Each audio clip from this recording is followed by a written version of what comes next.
আসসালামু আলাইকুম। আজকে আবারও ইটালি ভিসা সংক্রান্ত নতুন আপডেট নিয়ে আপনাদের সাথে আলোচনা করব।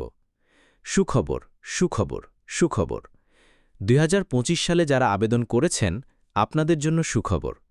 ইটালি ভিসা ওয়ার্ক পারমিট, আমরা যেটাকে নুল্লাস্থা বলি, নুল্লাস্থা কিন্তু ইস্যু হচ্ছে। তাদের জন্য সবচেয়ে বড় সুখবর যারা লাতিনা শহরে আবেদন করেছেন। অবশেষে লাতিনাতে ইতালির নুল্লাস্থা ইস্যু হচ্ছে। যাদের আবেদন ৯টা থেকে ৯টা ১ মিনিটের ভিতরে তাদের কাগজ উঠতেছে। আপনারা অবশ্যই আপনাদের মাধ্যমের সাথে যোগাযোগ রাখবেন। এই বছর কিন্তু কাগজ উঠলেই ভিসা ১০০%, যদি কাগজ সঠিক হয়। মাধ্যম ভালো হলে কাগজ অবশ্যই সঠিক হবে। আর এই বছরের খুব দ্রুত অ্যাপয়েন্টমেন্ট ও ভিসা হচ্ছে। আর যারা আবেদন করেছেন তাদের জন্য একটা গুরুত্বপূর্ণ কথা হলো, ভিসা না হইতে টাকা পয়সা লেনদেন হতে বিরত থাকবেন। ইনশাল্লাহ এইবার আপনাদের মনের আশা পূরণ হবে। সকলের জন্য